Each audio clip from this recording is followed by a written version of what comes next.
So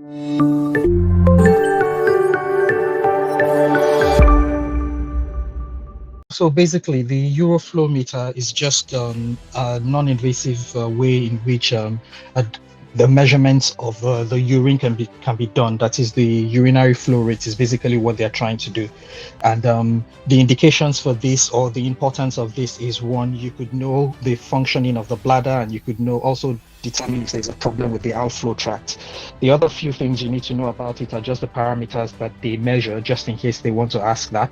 And there are just five of them. That is the urine flow rate, which just simply means the rate at which the person passes urine with time, is usually in mils per second. Then the other thing that they tend to add that you need to know is just the average flow rates. Basically, what that just simply means is there is I'll be showing you a graph very soon.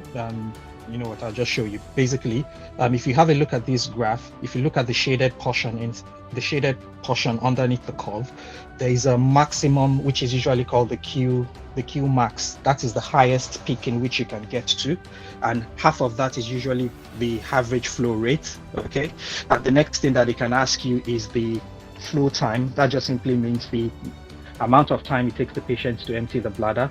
Then another thing they can ask is the void time. That is the total time the patient uses in emptying the bladder.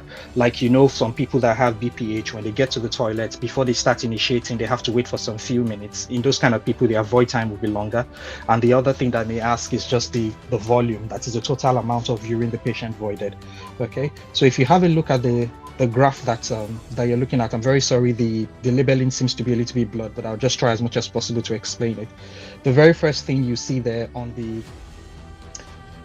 x-axis is what's the name, is your mils. That's the volume. And on the y-axis you have the time. Okay, so the peak you can get to is the maximum. That's the maximum flow, and usually once it's greater than, what's the name, they said greater than 15 is normal. Between 10 to 15 is equivocal, and less than, what's the name, less than 10, that is less than 10 mils per second, then you know that there's an underactivity.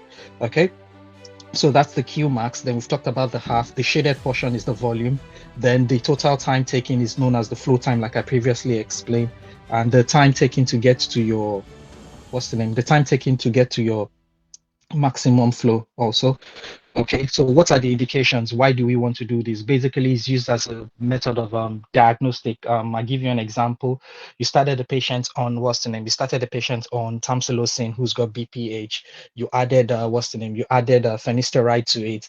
Patient still having a problem. By the time you want to refer to the urology team, they're going to tell you refer to their clinic because they want to do the flow rate. Basically, what they want to measure is what's causing the problem. Is it an outflow tract obstruction, or do we have a problem with the bladder itself? So basically, two things they usually want to check for, okay, for a possible bladder outlet obstruction, and it could also give them a guide to with regards to the detrustor contractility.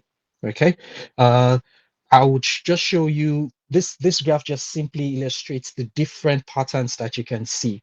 Okay, things you need to keep in mind, or the easiest way to go about it, is know what the normal is. The normal is just a bell dome. Very if you look at the picture you're looking at, the green one is normal. That is a dome shape, equivocal on both parts. Okay, the next thing you need to try and understand now is you can now divide the graphs into two ways. One, the major a pathway where there's a problem with the bladder itself. Underneath that, you can have an overactive bladder. There's no picture of that here, but I'll still show you one. You can have an overactive bladder. You could have a, what's the name? You could have an underactive bladder, and you can have a neurogenic bladder. So those three things, just try and know those graphs. I'll be showing those graphs. Then the other thing that you can have with regards to obstruction, you could have a stricture, and you could also have, what's the name? You could also have a BPH. So basically, those are the five pictures, graphs that are very common.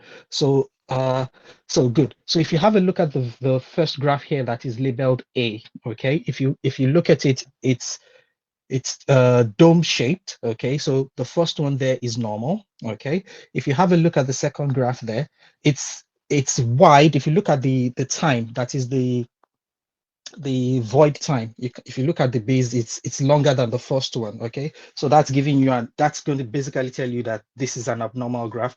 And usually what you tend to see this kind of picture when there is an overactivity of the splinter. Okay, so if you look at the graph C, you would notice that the what's the name, the graph is flat, okay, and it's not regular. Okay, you usually see this kind of graph whenever the patient's got an underactive what's the name, an underactive detrusor activity. And the last one there is the common thing that you tend to see when you have an bladder outlet obstruction. Okay, but this particular graph that you're looking at is seen when a patient's got what's the name, when a patient's got a stricture. Okay, I would show you another one. Good. So this is, if you have a look at the previous graph I showed you, this is what is usually plotted when the computer does it. But in order to make it more easy and simplified, this is a better picture, which is showing you everything. So if you have a look at the very first one, that's how the normal one should be. Like I rightfully said, you can see it's dome shape, equivocal. Okay. If you have a look at the second graph you're looking there, this patient's got outlet obstruction. Okay.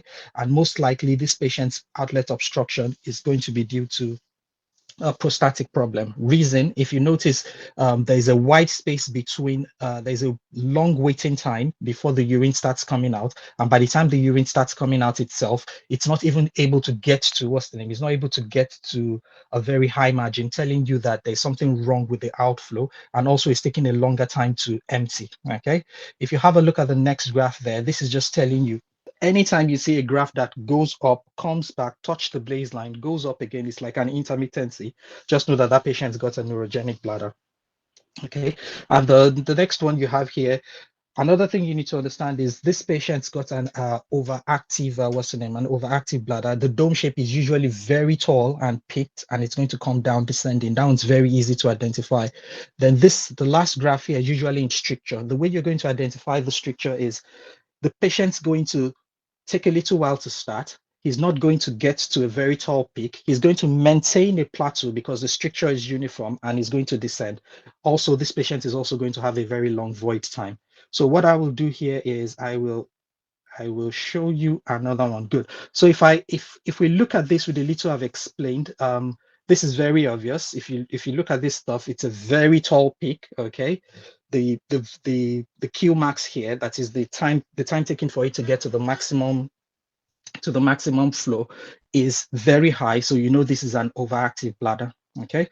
So if you look at this one, like I said previously, the patient started urinating. He's been able to maintain a plateau for a very long time and is now descending. If you look at the void time, is very increased. This is telling you this patient's got a stricture. Okay, good. This is very straightforward, like I rightfully explained previously. If you look at this, patient pees, it comes down to baseline. He pees again, it comes back to baseline, pees again, comes back to baseline. This is a neurogenic bladder. And this, okay, good. If you have a look at this, this is usually the picture you see in a BPH. The good way to be able to remember this is the patient is going to start to pee. He's going to, the urine is going to try and get to the Q max, then it's going to tail out towards the end. Okay. This would be this would make it easier for you to be able to differentiate between a BPH and a urethral stricture. And this is, I just put this one here for you to always remember what a normal looks like, a normal dome shape, and it's coming down. The shaded area underneath, remember that's the total volume. Okay, and I put this in again for you to look at it. If you have a look at this graph, you would notice that this patient, the urine is not always coming down to normal. This is where you know that the detrusor muscle has an underactivity. Okay, and this again, if you have a look at this one, straightforward, look at it, dome shape, you know this is a BPH. And thank you. Any questions?